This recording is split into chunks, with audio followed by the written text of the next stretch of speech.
তো বর্তমান যারা ডায়াবেটিসের চিকিৎসা করে ডাক্তার, তারা বিজ্ঞানসম্মত চিকিৎসা করে না, তারা অনুমান নির্ভর চিকিৎসা করে। আমি কখনোই বলি না যে লাইফস্টাইল মানা খুবই সহজ। আল্লাহ বলেছেন রাতকে লেবাস হিসেবে দিয়েছে। এখন আমি ঠিক কয়টায় ঘুমাবো কোরআনে বলা হয়নি, তবে রাসূল সাল্লাল্লাহু আলাইহি ওয়াসাল্লাম এশার পরে ঘুমাতেন। আসসালামু আলাইকুম, সবাই কেমন আছেন? আলহামদুলিল্লাহ। তো আপনারা কি সুস্থ থাকতে চান? এবং সুস্থ থাকার জন্য যেটা করণীয় ওটা করবেন তো ইনশাল্লাহ। তো আমাদের এখানে আসলে আপনারা অনেক আশা নিয়ে এসেছেন, তবে আসলে আমাদের এখানে আমরা যে পরামর্শ দিব, আমরা অনেক আশা নিয়ে আসি যে আপনারা সেটা মানবেন আর ভালো হবেন ওই মানার পরে। না মাইনে কেউ ভালো হবে না। তো কে কি আশা নিয়ে এসেছেন? ডায়াবেটিস আছে নাকি কারো? কার কার আছে? তো ডায়াবেটিস মুক্তির আশা নাকি? আর কি আছে? প্রেশার মুক্তির আশা, সুস্থ থাকার আশা। মাশাআল্লাহ, ঠিক আছে। তো এই আশা এবং এই যে না পাওয়া এবং পাওয়া, আশা নিরাশা হতাশা, ঠিক আছে? তো মানুষ যখন আশা করে পায় না তখন কি হয়? হতাশ হয়, নিরাশ হয়, ঠিক আছে? থ্যাংক ইউ, ঠিক আছে, থ্যাংক ইউ। তো এখন আমরা আশা করে পাই না কেন বলেন তো? আশা করে পাই না, একটা হচ্ছে আল্লাহ যদি না দেয়, আর একটা হলো আশা করি কিন্তু কাজ করি না, পাওয়ার চেষ্টা করি না। যেমন একটা ছেলে পরীক্ষায় প্রথম হইতে চায় কিন্তু পড়াশোনাটা করে না। আমাদের রোগীরা সুস্থ হইতে চায় কিন্তু কিভাবে খেতে হবে ওভাবে মানতে রাজি না, ব্যায়াম করতে রাজি না, সে ঘুমাবে না আর্লি, সে ভোরে উঠবে না, রোদ্রে খুঁজে পাবে না, ঘাসে হাঁটবে না। আর যেই সকল খাবার তার জন্যে পবিত্র কল্যাণ, হালাল এবং তয়েব, সে সেগুলো পায় না, খুঁজে খাবে কি করে? কিন্তু সুস্থ থাকতে চায়, কিন্তু সে সুস্থ থাকতে চায়। তাই যে চাওয়া আর পাওয়ার ভিতরে ব্যবধান হলো মানা এবং না মানার কারণে। যারা মানবে তারা পারবে ইনশাল্লাহ, তবে মানলেই শুধু হবে না, আল্লাহ যদি আপনাকে দান না করেন পাবেন না। তাই জন্যে দোয়া এবং দাওয়া দুটো একসঙ্গে লাগবে। তো আমাদের এখানে কোনো ঝাড়ফুঁকের ব্যবস্থা নেই। তো ধরেন আমি যদি ঝাড়ফুঁক করে ভালো করতাম তাহলে আমার একটা ক্রেডিট ছিল, আপনি আসবেন আমি ঝেড়ে দেব, তা আমি ভালো ঝাড়তে পারি বা ভালো পানি পড়া দিতে পারি বা ফু দিতে পারি, তাহলে এটা আমার দরকার, আমারই লাগবে, আমি ছাড়া হবে না এটা, ঠিক আছে? তো যদি হয়তো যে অপারেশন করে ভালো করে, তাহলে আমার হাত যশ এতই ভালো, আমি ভালো কাটতে পারি, তো আমার কাছে কাটলে আপনি ভালো হবেন, তো এটাও নাই। আর আমরা ওষুধও দেই না যে ভালো ওষুধ দেয় উনি, তাহলে এখন আমি কিভাবে আপনাকে ভালো করব? তা আপনারা যে এত আশা নিয়ে আমাদের কাছে এসেছেন, কিন্তু এখন তো হতাশ হইতে হইল, তাই না? যে আমার কাছে তো আপনার সুস্থতা নেই। তাহলে সুস্থতা কার কাছে আছে? নিজের কাছেই আছে। আপনি চেষ্টা করবেন, আপনি আল্লাহকে ডাকবেন, তিনি সাহায্য করবেন, আপনি সুস্থ হবেন, নাকি? বোঝা গেল? তা যেই জিনিস আপনার কাছেই আছে তাহলে সেটা আপনি আমার কাছে কেন আসছেন? তো এই বিষয়ে আমি একটা ভিডিও দিয়েছিলাম, আপনারা কাইন্ডলি ওই যে আমাদের যে ফেসবুক পেজটা আপনারা চিনেন কিনা আমি জানি না, আমাদের ফেসবুক পেজ কি চিনেন? হ্যাঁ, আমাদের ফেসবুক পেজ চিনেন আপনারা? আচ্ছা, গুড। তো তাহলে ওখানে কতজন ফলোয়ার আছে? হ্যাঁ, 38 লক্ষ। কতজন? 38 লক্ষ ফলোয়ার আছে। আমার কথা বুঝতে পারছেন? আমি আপনাদেরকে একটু হেল্প করতেছি, এগুলো একটু আগে আমরা পরিচিত হই, নাহলে না চিনলে তো সমস্যা। এটা হলো ডক্টর জাহাঙ্গীর কবির। এখানে দেখতে পাচ্ছেন যে এখানে এই ভেরিফিকেশন ব্লু বাটন আছে, দেখেছেন? হ্যাঁ, এই যে এখন স্পষ্ট দেখা যাচ্ছে না, এই যে ভেরিফিকেশন ব্লু বাটন আছে এবং 3.8 মিলিয়ন ফলোয়ার, নাকি? হ্যাঁ, তো এই মুহূর্তে এই যে না, ওটা আপনার দেখতে পারেন, তা এটা হচ্ছে আমাদের অফিসিয়াল পেজ, ঠিক আছে? এখানে 3.8 মিলিয়ন ফলোয়ার আছে। হ্যাঁ, তো এখানে অনেক ফলোয়ার আছে এখানে, যাই হোক। তো এটা হচ্ছে আমাদের অফিসিয়াল পেজ, ঠিক আছে? এইটা আপনারা সবাই চিনেন কিনা, এটা জানেন কিনা? তো চেনেন না কে কে? দেখি হাত তোলেন। এই যে এখানে দেখেন লাইভও হচ্ছে, এই যে আপনারা দেখতে চান লাইভ এখানে? এই যে আমি আছি এখানে, আপনারা দয়া করে ইয়ে করেন না, মানে আপনারা শব্দ করেন না। এই যে আপনারাও আছেন, একটু দর্শকদের দেখাও, ওনারা লাইভে ওনাদেরকে দেখুক, ঠিক আছে? তো এখানে আমরা লাইভ করি, এখানে এখন প্রায় 167 জন আছে, এবং এই যে কমেন্ট, দিদার কমেন্ট করছে, ওদের কমেন্ট দেখা যাচ্ছে। হ্যাঁ, তারপর মোহাম্মদ ইমরান ইসলাম কমেন্ট, আলহামদুলিল্লাহ কমেন্ট করছে। দিদার আবার বলেতেছে জি। হ্যাঁ, তারপর ফিরোজা, ও চিন, আপনারা তো এই পেজেই আছেন। মনিরা, আপনারা পেজে আছেন। হ্যাঁ, আলো আশরাফ, হ্যাঁ, নিপা, তো এই পেজে আছে যারা। আপনারা শব্দ করেন না, আপনারা করেন না প্লিজ। তাহলে এই যে আপনার এই যে দেখা যাচ্ছে, এই যে ভাই কই গেল, এই যে ওনারে দেখা যাচ্ছে। হ্যাঁ, মাশাআল্লাহ। তো এই যে এই ভাইরও দেখা যাচ্ছে। তো যাই হোক, তো এখন আপনারা এই যে এখানে যে আছেন, এই যে পেজে অনেকে লাইভ দেখছে, দেশে বিদেশে অনেকে দেখছে, বুঝতে পারছেন? এটা হলো আমার ফেসবুক পেজ। তো এই পেজের বাইরে অন্য কোনো জায়গা থেকে আপনারা কোনো কিছু যদি কেনেন, ক্রয় করেন, তাহলে প্রতারিত হবেন, ঠিক আছে? আর এই পেজে দেখেন আমরা ওষুধ বিক্রি, কি ওষুধ বিক্রি করি, তাহলে এটা দেখার দরকার আছে। তা আমাদের হোম পেজে দেখেন, এখানে আমাদের, যদি আমরা ডক্টর জাহাঙ্গীর কবিরের পেজে যাই, তো দেখেন এখানে যত পোস্ট আছে, এখানে কোনো ওষুধ বিক্রির কিছু নাই। দেখেন কোথাও ওষুধ নাই, খেয়াল করেন, আছে কোনো ওষুধ? কোথাও আছে? তো তাহলে আমার পেজে ওষুধ নাই, তাহলে আমার ওষুধ আমার পেজে থাকবে না, এটা হতে পারে? তাহলে এই প্রথম এই ভুলটা আপনার ভাঙতে হবে। তো আপনাদের উচিত হবে এই পেজটা ফলো করুন সবাই, হ্যাঁ। এবং এই যে কালকে আমি একটা ভিডিও দিয়েছি, এটা খুব ইম্পর্টেন্ট ভিডিও। এই যে ভিডিওটা আপনারা কাইন্ডলি সবাই দেখবেন, এটা একটু আপনাদের প্রতি আমার রিকোয়েস্ট। এই যে ভিডিওটা দেখছেন আপনারা, এই যে এই ভিডিওটা, হ্যাঁ, তো এই ভিডিওটা ওইখানে আমরা আলোচনা করেছি যে ডায়েট নাকি হেলদি লাইফস্টাইল। এখন এই ভিডিওটা তো আপনারা এখন যেটা দেখছেন শেয়ার করবেনই। তাছাড়া এই যে ভিডিওটা আপনারা একটু কেন শেয়ার করবেন, কারণ এখানে আমরা 10-11 মিনিটের ভিতরে আমাদের পুরো লাইফস্টাইলটা মানুষকে বোঝানোর চেষ্টা করেছি। কেউ মনে করে কিটো ডায়েট, কেউ মনে করে জেকে লাইফস্টাইলের কিটো একই জিনিস, বা এক একজনের মানুষের এক একটা ধারণা, বা কেউ ভাবে আমি ডায়েট মানতেছি। কিন্তু লাইফস্টাইলের ডায়েটের পার্থক্যগুলো আজকে আমি বুঝাবো, কিন্তু এই সেশনটা তো হবে প্রায় মিনিমাম 1.5 ঘন্টা, তার বেশি। আজকের আলোচনা 1.5 থেকে 1.25 ঘন্টা হবে ইনশাল্লাহ। তো এখন 10 মিনিটের আলোচনা অনেকেই শুনতে পারবে, কিন্তু 1.5 ঘন্টা অনেকেই শুনবে না। তো এইটা আমার, এই যে দেখেছেন আপনারা এই ভিডিওটা কেউ? একজন আপনারা দেখেছেন না? ঠিক আছে, গুড।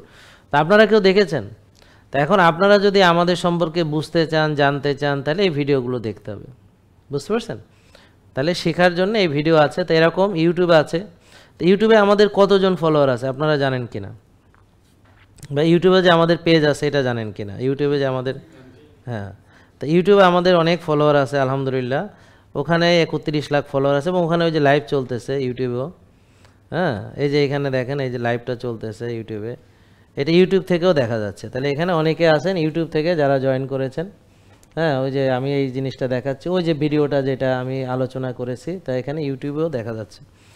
তাহলে ইউটিউব থেকেও আপনারা যারা দেখছেন তারা কাইন্ডলি এই যে শেয়ার করবেন। এবং এই যে কমেন্টগুলো আমরা ইউটিউবের সব দেখতে পাচ্ছি, এখানে যারা যারা কমেন্ট করছে ইউটিউব থেকে, হ্যাঁ, সেটাও আমরা সব এখানে দেখা যাচ্ছে। তো এই যে আপনারা ইউটিউবে আমার যে চ্যানেল আছে, এই চ্যানেলটা চেনার জন্য আপনারা আমাদের ইউটিউবে গিয়ে দেখবেন যে ভেরিফাইড পেজ, এবং সেখানে ফলোয়ার আছে কতজন আছে? 31 লাখ। এই মুহূর্তে আপনার সরাসরি লাইভে অনেকে দেখছেন, এবং এই যে কমেন্টগুলো সব ইউটিউব থেকে যাচ্ছে। এই হলো ইউটিউবে অনেকে দেখছেন, এই যে অনেকে কমেন্ট করেছেন ইউটিউব থেকে, হ্যাঁ, আলহামদুলিল্লাহ।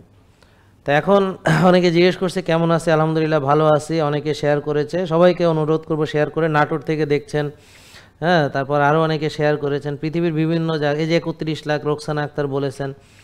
তো এইভাবে, তাই আমাদের যে এই জিনিসগুলো আপনার জানতে হবে এবং চিনতে হবে। যদি আপনি আমার পেজ এবং ইউটিউব চ্যানেল না চিনেন, তাহলে আসলে প্রতারিত হওয়ার সম্ভাবনা থাকে, এবং ওষুধের আশায় মানুষের কাছ থেকে প্রতারিত হবেন, যেহেতু আমাদের এখানে কোনো ওষুধ নাই। ওকে, এটা ক্লিয়ার হয়েছে তো? এখন এর তো মন খারাপ হয়েছে না মন ভালো হয়েছে? ভালো হয়েছে, ওষুধ কেনা লাগবে না। ওষুধ থাকলে তো ওষুধ দিয়ে ভালো হবেন, তা টাকা দিয়েও সারা জীবন ওষুধ খাইতে হবে, নাহলে ওষুধ কিনা খাইতে হবে, ঠিক আছে? তাহলে ওষুধ মুক্ত সুস্থ জীবন যদি পাইতে হয়, তাহলে নিজেকে নিজের কিছু কিছু বিষয়ে পরিবর্তন করতে হবে। আমি কখনোই বলি না যে লাইফস্টাইল মানা খুবই সহজ, কারণ আল্লাহই বলেছেন যে জান্নাত ছেলের হাতের কোনো মোয়ানা, বুঝেন? এটা আল্লাহ কি বলেছেন পবিত্র কোরআনে? কি ভেবেছো তোমাকে এমনি জান্নাত দেওয়া হবে, পরীক্ষা নেওয়া হবে না? এইটা হলো পরীক্ষা। পরীক্ষা, হাতছানি, রাত জাগার হাতছানি, অলসতা বিলাসিতার হাতছানি, বুঝতে পারছেন, অনিয়মের হাতছানি। পৃথিবীতে আমার এত টাকা, ওরে বাবা কত টাকা, আমার কত ক্ষমতা, আমার কত প্রভাব, আমার কত প্রতিপত্তি, আমার কত নাম যশ খ্যাতি, এগুলো হলো আপনার হলো পরীক্ষা। এখন ওইখানে গিয়ে আপনি কি আপনার আসল উদ্দেশ্য থেকে সরে গেলেন বা ভুলে গেলেন? তো এই ব্যাপারে আল্লাহ বলেছেন ওয়াল আসর ইন্নাল ইনসানা লাফি খুসর, যে সময়ের কসম করে আল্লাহ বলেছেন নিশ্চয়ই মানুষ ক্ষতিগ্রস্তদের দলে। কারা? যারা ওই যে সময়কে আল্লাহর জন্যে, নিজের ভালোর জন্যে, কল্যাণের জন্য ব্যবহার করে না। নাকি শব্দ না করলে খুশি হব। তাহলে এবার আসেন 24 ঘন্টার ভিতরে আপনি কতক্ষণ নিজের যত্ন নেন, কতক্ষণ ঘুমান, কতক্ষণ ব্যায়াম করেন বা কায়িক শ্রম করেন, বা কি ধরনের খাবার খান, কয়বার খান, সব কিছু হিসেবে আসতে হবে এবার। তাহলে এখন যদি আমরা বলি যে আল্লাহর হুকুম মানো, তাহলে কি করতে হবে? আর্লি ঘুমাতে হবে। আল্লাহ বলেছেন রাতকে লেবাস হিসেবে দিয়েছে। এখন আমি ঠিক কয়টায় ঘুমাবো কোরআনে বলা হয়নি, তবে রাসূল সাল্লাল্লাহু আলাইহি ওয়াসাল্লাম এশার পরে ঘুমাতেন, তো উনি সেটা আমাদের দেখিয়েছেন। আল্লাহ বলেছেন রাতকে লেবাস হিসেবে দিয়েছে। এখন আমি ঠিক কয়টায় ঘুমাবো কোরআনে বলা হয়নি, তবে রাসূল সাল্লাল্লাহু আলাইহি ওয়াসাল্লাম এশার পরে ঘুমাতেন, তো উনি সেটা আমাদের দেখিয়েছেন। আর আমরা নিশ্চয়ই দিন কায়েমের চেষ্টায় ওনাকে অতিক্রম করলে তো হবে না, বুঝতে পারছেন? আমি যদি ধরেন একজন হুজুর ওয়াজ করতেছে রাত 12টা বাজে 1টা বাজে, তাহলে এটা তো মানে উনি রাসূল সাল্লাল্লাহু আলাইহি ওয়াসাল্লামকে ছাড়াইয়া গেছে, মানে ওয়াজ নসিহতে ওনাকে ছাড়াইয়া গেছে। তো রাসূল সাল্লাল্লাহু আলাইহি ওয়াসাল্লাম বলছেন যে তোমরা মানে আমাকে ছাড়াইয়াও যাইও না, কারণ তোমরা আমার চেয়ে বেশি আল্লাহকে ভয় কেউই করো না। তাহলে উনি ঘুমাইতেন যে সময় আপনি দিনের কাজ করতে যাইয়া, আপনি দিন প্রচারের কাজে, দিন কায়েমের কাজে এত ব্যতিব্যস্ত যে আপনার ঘুমটা ঠিক নাই। মাশাআল্লাহ, উনি নবীরে ওভারটেক করছে, কইরে এখন রিং পরাইছে, বুক ফাটছে, লাভ কিছু হয় না। আরও সুস্থ থাকলে হয়তো আরও অনেক বছর সে দিনের কাজ করতে পারতো, তো সে বুঝে নাই যে সে দিন প্রচার করতে যাইয়া সে মনে করছে আমি তো দিনের কাজ করি, মানে দিনের কাজ রাত্রে করে আর কি, দিনের কাজ কিন্তু দিনে করলেও হয়। তো এখন ধরেন সে যদি সত্যি সত্যি 12টা 1টা বাজে ঘুমায় দিনের কাজ কইরা, তার মানে দিনের কাম রাতে কইরা, তাহলে সে যদি আবার দিনের কাজ করার জন্য ভোরে ফজরের পর ওইটা কাজে নামে, তাহলে সে ঘুমায় 3-4 ঘন্টা, তো এইভাবে সে ভালো থাকতে পারবে। তো দিন কায়েম না, সে এখন নিজেও কায়েম থাকবে না, মানে বিছানায় পড়ে যাবে। তো দিন কায়েমও হবে না, নিজেও শীত পড়াং হবে। এবার বুঝতে পারছেন? আর যদি দিনের কাজ দিনে করে, অর্থাৎ এশার পরে ঘুমায়, তারপর তাহাজ্জুদ পড়ে, তারপর ভোর 4টা থেকে কাম শুরু করে দেয়, তাহলে তো তার কাজ এশার ভিতরে শেষ হইয়া যায়। নাকি নাকি আল্লাহ বলছে যে তুমি নিজেকে ধ্বংস করে হলো দিনের কাজ করবা, এই কথা কোথায় আছে? তাহলে আল্লাহর হুকুম না মাইনে হয় দিনের কাম করে, সে রাত জায়গা দিনের কাম করে, অথচ আল্লাহর হুকুম হচ্ছে রাতকে লেবাস হিসেবে দেওয়া হয়েছে যেন তোমরা বিশ্রাম নিতে পারো, ঘুমাতে পারো। এবং আল্লাহ রাসূল প্রিয় নবী হযরত মুহাম্মদ সাল্লাল্লাহু আলাইহি ওয়াসাল্লাম এশার পরে ঘুমাইতেন, কথা বলা পছন্দ করতেন। তো এরা এত বেশি দিনদার যে উনি রাসূলকে ওভারটেক করিয়ে গেছে, কোরআন হাদিসকে ওভারটেক করে হ্যাঁ আরও বড় একজন হয়েছে। তো মনে রাখবেন ইসলামের ব্যাপারে যারাই ওই আল্লাহ এবং আল্লাহ রাসূলকে ওভারটেক করবে তারাই ইসলামের বাইরে চলে গেল বাড়াবাড়িতে। তো দিনের ব্যাপারে বাড়াবাড়ি বা ছাড়াছাড়ি কোনোটাই গ্রহণযোগ্য নয়, নাকি? এই কথা ভুলে গেলে চলবে না। তো ইবলিসের ধোঁকা হচ্ছে ওইটা, আপনি বুঝতে পারছেন না। ইবলিসের ধোঁকা হলো যখন দেখবে যে আপনাকে দিয়ে খারাপ কাজ করানো যাবে না, তখন সে ভালো কাজটাকে এত বাড়াবাড়ি পরিমাণে করাবে যে আলটিমেটলি আপনাকে রুগী বানাবে, বিছানায় শোয়াবে, তারপর আপনি আর কোনো কাজই করতে পারবেন না। দিনের কাজ তো দূরের থাক, নিজের টয়লেটটাও করতে পারবে না ঠিক মতো, আরেকজন ধরে ধরে টয়লেটে নিয়ে যেতে হবে। অথবা প্যারালাইসিস হয়ে পড়ে থেকে থেকে, ওই যে বোন জানে 3 মাস উনি পড়েছিলেন বেড হিডেন হয়ে ওই যে হাসপাতালের বেডে, তো তখন উনি বলতে পারবেন, কারণ ওই ঘটনা আমার জীবনে ঘটেনি, আমি বলতে পারবো না। যে যখন মানুষ নিজেকে খাদের কিনারে আবিষ্কার করে যে আমি এখন পড়ে যাচ্ছি, আমি মরে যাচ্ছি, আমার আর সময় শেষ, তো সেখান থেকে ফিরে আসার কোনো রাস্তা নেই। আল্লাহ বলেছেন রাতকে লেবাস হিসেবে দিয়েছে। এখন আমি ঠিক কয়টায় ঘুমাবো কোরআনে বলা হয়নি, তবে রাসূল সাল্লাল্লাহু আলাইহি ওয়াসাল্লাম এশার পরে ঘুমাতেন, তো উনি সেটা আমাদের দেখিয়েছেন। আর আমরা নিশ্চয়ই দিন কায়েমের চেষ্টায় ওনাকে অতিক্রম করলে তো হবে না, বুঝতে পারছেন? আমি যদি ধরেন একজন হুজুর ওয়াজ করতেছে রাত 12টা বাজে 1টা বাজে, তাহলে এটা তো মানে উনি রাসূল সাল্লাল্লাহু আলাইহি ওয়াসাল্লামকে ছাড়াইয়া গেছে, মানে ওয়াজ নসিহতে ওনাকে ছাড়াইয়া গেছে। তো রাসূল সাল্লাল্লাহু আলাইহি ওয়াসাল্লাম বলছেন যে তোমরা মানে আমাকে ছাড়াইয়াও যাইও না, কারণ তোমরা আমার চেয়ে বেশি আল্লাহকে ভয় কেউই করো না। তাহলে উনি ঘুমাইতেন যে সময় আপনি দিনের কাজ করতে যাইয়া, আপনি দিন প্রচারের কাজে, দিন কায়েমের কাজে এত ব্যতিব্যস্ত যে আপনার ঘুমটা ঠিক নাই। মাশাল্লাহ, উনি নবীরে ওভারটেক করছে, কইরে এখন রিং পরাইছে, বুক ফাটছে, লাভ কিছু হয় না। আরও সুস্থ থাকলে হয়তো আরও অনেক বছর সে দিনের কাজ করতে পারতো। তো সে বুঝে নাই যে সে দিন প্রচার করতে যায়, সে মনে করছে আমি তো দিনের কাজ করি, মানে দিনের কাজ রাত্রে করে আর কি, দিনের কাজ কিন্তু দিনে করলেও হয়।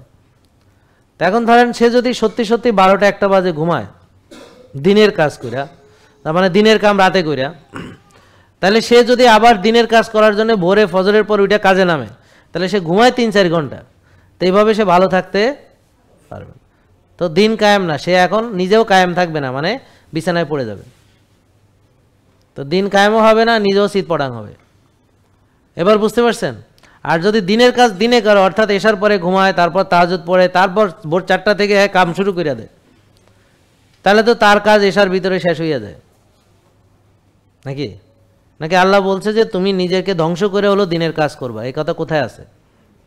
তাহলে আল্লাহর হুকুম না মাইনা হ্যাঁ দিনের কাম করে, সে রাত জায়গা দিনের কাম করে। অথচ আল্লাহর হুকুম হচ্ছে রাতকে লেবাস হিসেবে দেওয়া হয়েছে যেন তোমরা বিশ্রাম নিতে পারো, ঘুমাতে পারো।